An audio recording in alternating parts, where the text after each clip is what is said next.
राशिद नंदी साहब ने महिलाओं के लड़कियों की शिक्षा की बात की है। सबसे पहली बात तो लड़कियों को शिक्षित करने की बात कर रहे हैं कोई धर्मगुरु मुस्लिम समाज के,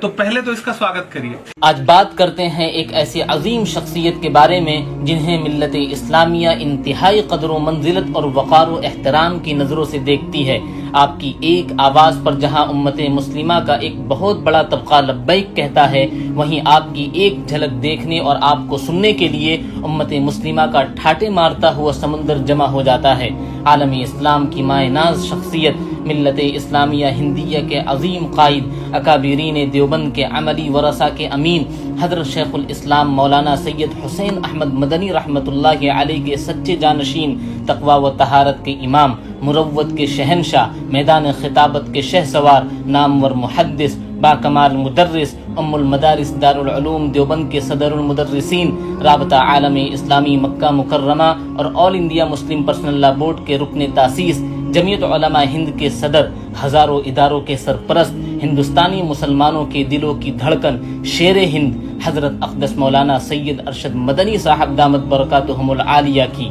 अमीरुल हिंद हजरत मौलाना सैयद अरशद मदनी साहब मद्दज़िल्लुहु की पैदाइश सन 1941 में शेखुल इस्लाम हजरत मौलाना सैयद हुसैन अहमद मदनी रहमतुल्लाहि अलैह के घर में हुई। इब्तिदाई तालीम देवबंद ही में हजरत शेखुल इस्लाम के खलीफे मजाज व खादिम खास हजरत मौलाना कादी असगर अली साहब रहमतुल्लाहि अलैह के ज़ेर निगरानी हासिल की और उन्हीं के पास नाजरा व हिफ्ज़ कुरान भी मुकम्मल किया। फिर मुतवस्सित और आला तालीम के लिए बाज़ाब्ता दारुल उलूम देवबंद में दाखिला लिया और फ़ख्रुल मुहद्दिसीन हज़रत मौलाना सैयद फ़ख्रुद्दीन अहमद साहब मुरादाबादी रहमतुल्लाहि अलैह से बुखारी शरीफ पढ़कर फ़ारिग़ुत तहसील हुए। दारुल उलूम देवबंद में आपने जिन अकाबिर उलमाए किराम से इस्तिफ़ादा और तालिब इल्मी का शर्फ हासिल किया, उनमें हज़रत मौलाना फ़ख्रुद्दीन साहब मुरादाबादी रहमतुल्लाहि अलैह और हज़रत अल्लामा इब्राहीम साहब बरियावी रहमतुल्लाहि अलैह जैसे असातीन इल्म व फ़न शामिल हैं। दारुल उलूम देवबंद से फरागत के बाद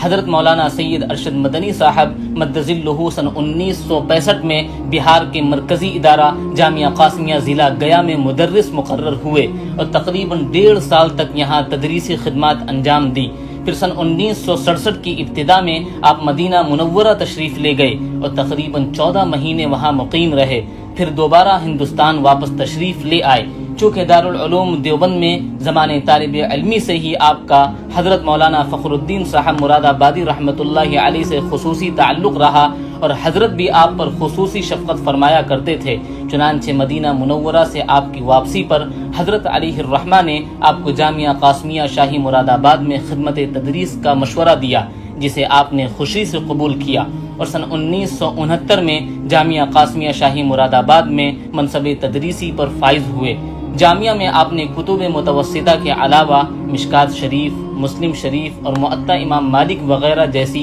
आला किताबों का दर्स दिया। फिर सन 1982 में उम्मुल मदारिस दारुल उलूम देवबंद में मुदर्रिस मुक़र्रर हुए। यहाँ आकर आपने दर्स निज़ामी की आला किताबों में मुस्लिम शरीफ, तिरमिज़ी शरीफ जिल्द सानी और मिशकात शरीफ का दर्स दिया और अभी तक ये असबाक आपसे वाबस्ता हैं। हज़रत वाला ने दारुल उलूम में उस्ताद हदीस होने के साथ साथ निज़ामत तालीमात का ओहदा भी एक अरसे तक संभाला। चुनांचे सन 1987 से सन 1990 तक आप नायब नाज़िम तालीमात रहे। फिर सन 1996 से सन 2008 तक दारुल उलूम देवबंद के नाज़िम तालीमात के ओहदे पर फाइज रहे और तालीम व तरबियत की बेहतरी के लिए मुअस्सिर इक़दामात किए। सन 2020 में दारुल उलूम देवबंद की मजलिस शूरा ने मुत्तफ़िक़ा तौर पर आपको दारुल उलूम देवबंद का सदरुल मुदर्रिसीन मुंतखब किया। आपकी दरसी तकरीरें मरबूत, मुसलसल और पुरजोश होती हैं। तलबा ज़ौक़ और शौक़ से आपके दर्स में हाजिर होते हैं। अमीरुल हिंद हज़रत मौलाना सैयद अरशद मदनी मद्दज़िल्लुहु को तालीम व तअल्लुम, दर्स व तदरीस के साथ साथ अपने वालिद गिरामी हज़रत शेखुल इस्लाम अलैहिर्रहमा और बिरादर अकबर हज़रत फ़िदाए मिल्लत अलैहिर्रहमा की तरह मिल्ली और कौमी सरगर्मियों में भी ख़ास दिलचस्पी थी और आपने इस मैदान में भी अपनी नुमाया खिदमात अंजाम दी। बिलखुसूस जमीयत उलमा हिंद के प्लेटफार्म से आपने अब तक मुल्क व मिल्लत और इस्लामी तशख़्ख़ुस की सरबुलंदी और हिफाजत के लिए जो गिरा कदर खिदमात अंजाम दी हैं, वो तारीख़ का रोशन बाब है। ابتدا میں آپ ایک طویل عرصے تک جمعیت علماء ہند کی مرکزی مجلس عاملہ کے رکن رکین رہے. پھر 28 فروری سن 2006 میں آپ نے جمعیت علماء ہند کے منصب صدارت کو سنبھالا اور اکابر کی روایات کو زندہ رکھتے ہوئے مسلمانوں کے خلاف اٹھنے والے طوفان کا ہر محاذ پر جمعیت علماء ہند کے پلیٹ فارم سے ڈٹ کر مقابلہ کیا اور ارباب اقتدار کو چیلنج کرتے ہوئے جس فراست و جرأت کا مظاہرہ کیا ہے اس نے فرزندان ملت کو عزت و وقار کے ساتھ جینے کا حوصلہ دیا ہے. چنانچہ آئین اور قانون کے حدود میں رہتے ہوئے جبر و تشدد کے شکار مظلومین کے ساتھ ہونے والی ناانصافیوں کے مسئلے کو جس جرت و بے باکی سے اٹھایا اور ان کی فریاد رسی کی وہ اپنی مثال آپ ہے. خواہ وہ دہشت گردی کے آڑ میں مسلم نوجوانوں کے استحصال کا مسئلہ ہو یا انسداد فرقہ وارانہ فسادات، بل کا تحفظ شریعت کی اہم ذمہ داری ہو یا مرکزی مدرسہ بورڈ کا فتنہ، ملک میں کھربوں روپے کی وقف کی جائیداد کے تحفظ کا مسئلہ ہو یا بابری مسجد کے مقدمے کی پیروی، خواتین ریزرویشن جیسے خطرناک بل کا معاملہ ہو یا مسلم ریزرویشن کی پرزور وکالت کا، جامعہ ملیہ اسلامیہ کے اقلیتی کردار کی بحالی کے سلسلے میں مخلصانہ جد و جہد ہو یا گوپال گڑھ کے پولیس کی بربریت کے خلاف مساعی، فرقہ پرستوں کی پست ذہنیت کے خلاف ارباب اقتدار کو وارننگ ہو یا مختلف کمیشنوں کی رپورٹ کے نفاذ کا معاملہ،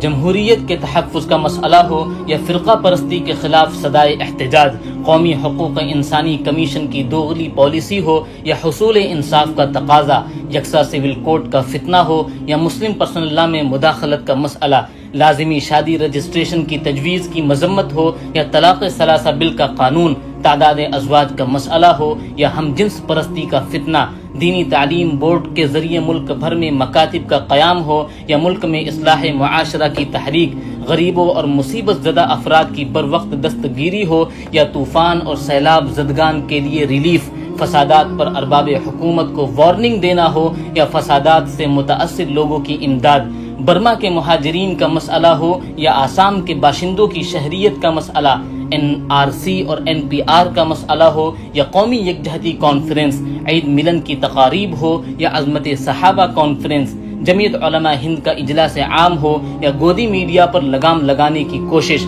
لاک ڈاؤن سے متاثر غریبوں اور ضرورت مندوں کی امداد ہو یا قرآن کی 26 آیات پر اعتراضات کا جواب، جبرن تبدیلی مذہب کا شوشہ ہو یا ملکی حالات یا عالمی حالات ہوں، ہر محاذ پر صدر جمعیت علماء ہند حضرت مولانا سید ارشد مدنی صاحب نے جس ہمت، جرأت، اخلاص اور توجہ کے ساتھ سعی پیہم کرتے ہوئے ملت اسلامیہ ہندیہ کی جو شاندار اور مثالی قیادت کی ہے وہ یقیناً مسلمانان ہند بالخصوص جمعیت علماء ہند کا روشن باب ہے. آپ نے مسلمانوں کی اس نمائندہ اور تاریخ ساز انقلابی تنظیم جمعیت علماء ہند کی مسند صدارت پر فائز ہونے کے بعد سیاسی گلیاروں میں بیٹھے اقتدار کو ایک نڈر، بے خوف مجاہد، حق کا حقیقی کردار ادا کرتے ہوئے مظلوم، ستم رسیدہ ملت کے مستحق افراد کی زخم خوردہ قلوب پر مرہم رکھنے کی قائدانہ فریضے کو نہ صرف ادا کیا بلکہ یہ ثابت کر دیا کہ آپ موجودہ فتنہ انگیزی کے دور میں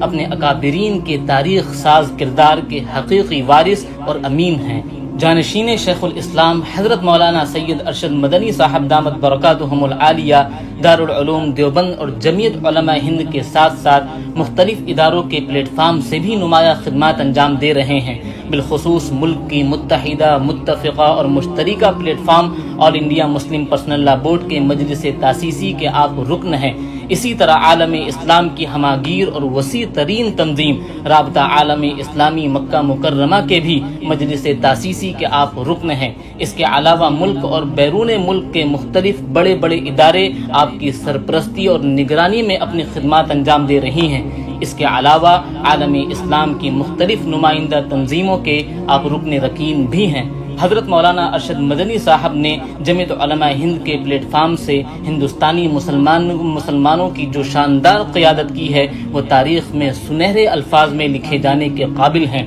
عالم اسلام بالخصوص ملت اسلامیہ ہندیہ کے لیے آپ کی دینی، ملی، قومی، سماجی اور معاشرتی خدمات ناقابل فراموش ہیں. اگر آپ کی قائدانہ خدمات کو مد نظر رکھا جائے تو یہ کہنا بالکل غلط نہیں ہوگا کہ آپ کی جیسی عظیم شخصیت پورے ہندوستان میں تو کیا پوری دنیا میں بھی دیکھنے کو نہیں ملے گی۔ محترم دوستو، دعا ہے کہ اللہ تعالی حضرت مولانا کے سایہ شفقت کو ملت اسلامیہ پر خصوصاً اور عالم انسانی پر عموماً تادیر قائم رکھے۔ محترم دوستو، ویڈیو پسند آنے پر لائک، شیئر، سبسکرائب ضرور کریں۔ والسلام علیکم ورحمۃ اللہ وبرکاتہ۔